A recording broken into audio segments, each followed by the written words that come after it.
There are over 1,000 animated shows for kids all over the globe that are well known, classic, stunning, and most of all have heart. But there is one odd particular show that hardly anybody knows nowadays.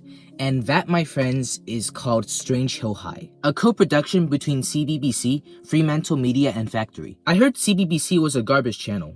I don't know. Strange Hill High is about three friends, Mitchell, Becky, and Templeton, who embark on chaotic nonsense adventures in their school. The school is run by the principal named Abercrombie, who loathes Mitchell, who's always the one saving the day throughout the episode, since he's the main character. They meet various creatures involved in the weirdness of the school, like a boy who's been trapped in a lost and found room for centuries, a tooth fairy that collects people's teeth for her instrument, a deadly plant turned into a strict Aussie coach, and a principal who has the head of a frog. Yeah, I'm not making this up. These are literally what happens in the show. But I'm not complaining. And these are not actually the best parts of the show. As underrated as it is, there is definitely so much to like here. Like the animation, the style, the pacing, the innovation, the jokes. All of those ingredients aren't supposed to appeal to me, yet they do. I don't know guys, but I weirdly enjoyed myself when watching the show. There's this feeling that there would be so much more of it other than being another failure puppet comedy. Now before I talk about my thoughts, I just want to get through all the episodes. There's like 26 of them if I'm pretty sure that I like to cover. But how would any of us watching this stupid video know you have watched them? Think before you talk, dumbass! Well, I did the math, and there are like 26, right?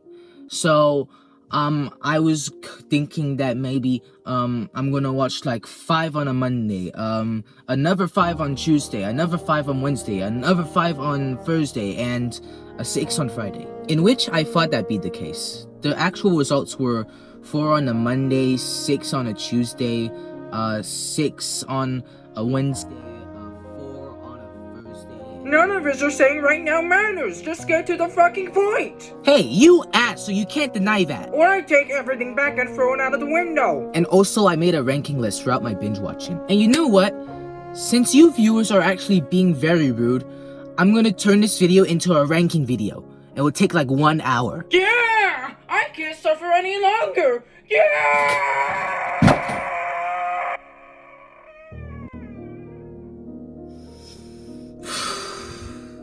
Good riddance, he was obnoxious. Don't worry, it's not gonna be 1 hour. I was just teasing. I just wanted to get this guy out of the way. Well, anyways, I'll make this as brief as possible to save time for some other stuff. Well, anyways, here we go. Number 26, Becky vs. Baki. This wasn't a good episode. Becky was quite of a baby in this, the plot was predictable and boring. Becky's claymation partner becomes friends until she turned out to be a backstabber and teams up with Becky's arch nemesis. Didn't see that coming. Mitchell didn't do anything much in the episode other than delivering jokes, and I hated that. And Templeton being in love with Baki wasn't all that funny. It worked well with Kate, but not in this unfortunately. Number 25, Mitchell Jr. The premise and execution was sort of dumb, and the ugly baby being possessive was just as I expected. Becky's attempt at taking care of her baby was annoying, but I liked Abercrombie's addiction with chocolate. Number 24, The Ghost Riders of Strange Hill High. Honestly, I kinda got Coraline vibes when watching the episode. I just want to throw it out there. This episode felt kinda off for some reason. Probably the plot was pretty cliched, and pop culture references and jokes were sort of thrown on your face. Number 23, A Strange Hill Christmas. The idea and premise fell flat. The old teacher hating Christmas wasn't all that interesting, but the elves designs were pretty cool though. Number 22, 99 Cool Things to Do with a Time Machine. Bro, why are you all just standing there complaining about being late and trying to rewind the clock when you could just run to class, for fuck's sake? Their main problem could have been solved for like -1 second. The effects didn't really age all that well in this, and the time rap song wasn't good. Number 21, The Curse of the Were Teacher. Jokes were pretty good, and I liked the style of Mitchell as a teacher, but the idea of this didn't feel all that special, and there were some plot points that could use some adjustments. Number 22, Lucky Becky. Interesting concept and idea that the fact of wearing a mascot rabbit suit could cause some good luck than bad luck. Number 19, MCDX X-Men. The 2D segments were really great, and I liked the hero theme song. Only a few problems, but that's okay. Number 18, Read All About It. You don't know what Gangster Inc. is until you watch this episode. Great execution with solid jokes and Demon Becky. When she finds out you haven't found any real news stories, she's gonna eat you alive. Number 17, King Mitchell. Quite a solid way to start off the show with unexpected twists and turns, and Templeton's story was so good. Number 16, The Most Boring Book in the World. It's a good episode with an exciting twist and interesting concept. Number 15, Abercrombie. Thank you episode for changing my entire thoughts of Abercrombie. Number 14, The Lost and Found Boy. I really enjoyed the personality of the Lost and Found Boy, and he was also fun. Number 13, Big Templeton is Watching You. The execution of Templeton becoming overpowered was brilliant, and I really liked the cat.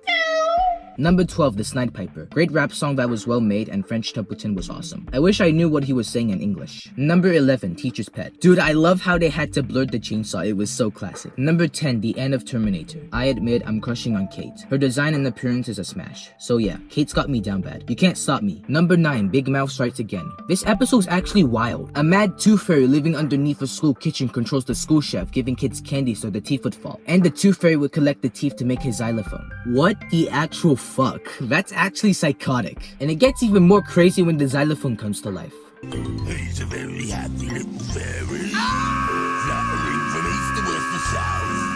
But you know he isn't really very. Number 8, Little School of Horrors. The idea and concept was so well done and creative. I really like the Aussie coach and the chicken nugget, they were fun. Number 7, Snoozicle. Dude, big kudos to the people that were controlling the Grackle puppet. Now that must have been heavy. The concept of a musical dream was great. The musical songs were good, and I also love Safety Toad. You called? Sup, my excellent friends? Number 6, Ken Kong. The Ken Kong design was brilliant, along with awesome effects like Templeton's plane and great hidden atmospheres. Number 5, Crushing Embarrassment. Amazing and creative twist filling with great plot points that felt fresh. Number 4, Health and Safety. The safety film was legendary, the concept was hilarious, and it worked so well. Number 3, Mitchell Who. I enjoyed how they brought back all of the villains at once, and man, the scene where Mitchell and Samia were inside the computer was so good. Number 2, The 101 Solution. The nautical nonsense in this alone was absolute gold. And number 1 is Invasion of the Templetons. There was more than 3 Templetons in this. That's why this episode is number 1. Whew, that was time consuming. I'm actually sweating. So this show was created by Yoshimi and Coyote and Josh Weinstein. I searched up who Josh Weinstein is, and Jesus Christ, I'm actually speechless. So you mean to tell me that the same guy who worked on The Simpsons, Futurama, and Disenchantment went to create this shit? Like seriously, I can't believe it. A guy who went from The Simpsons, the most iconic show ever in existence that a lot of people know, to creating Strange Hill High. Now that's actually crazy. Strange Hill High had a few nominations for stuff. The show was nominated for Best Animated Series at the 6th, 7th, oh my god, oh my god, oh my fucking god. Nominated for a Kids Screen Award, and it won sure enough. And it was nominated at the British Academy Children's Awards for animation 3 years in a row. Only it didn't win any of the 3. Sickening. Now first off, I obviously want to say that the puppet animation is amazing. The art style of all the characters were excellent. It's so rare and unique to see that puppet designs make an attempt to pull off 2D aesthetic. It's seriously cool. What the dog doing? The adventures the trio go are really well thought out and creative. I especially like the top 10 I just listed. I really like the concept of the whole show of exploring mysterious supernatural stuff in a school. It works so efficiently. And the concept of 3 teens trying to survive and have sci-fi adventures throughout the days with all the weird shit in the school going on is just hilariously great. And I had a fun time with that. I mean, yeah, a school about a haunted show? Count me in. The comedy, punchlines, and jokes are like literally the best parts of the show entirely. And it reminded me that British comedy is far more superior than American comedy. This show is absolutely funny and unpredictable. It wasn't the kind of comedy with immature jokes, annoying characters, and gags. The comedy was creative, clever, and well thought out in putting into execution. Here are my favorite ones. You know what? Go for it. Break a leg. That's an awful thing to say. It means good luck. Oh, then Becky, I sincerely hope you were hit by a bus. Mr. Chips, remember when I lost you and I cried, and then I found you and I clapped my hands? Yes, last Tuesday was quite a day. This is child labour. They're 150 years old. Slave labour then. There's one place we need to check. eBay. We once lost my little brother and found him for sale on eBay. By my grandparents, along with the toaster.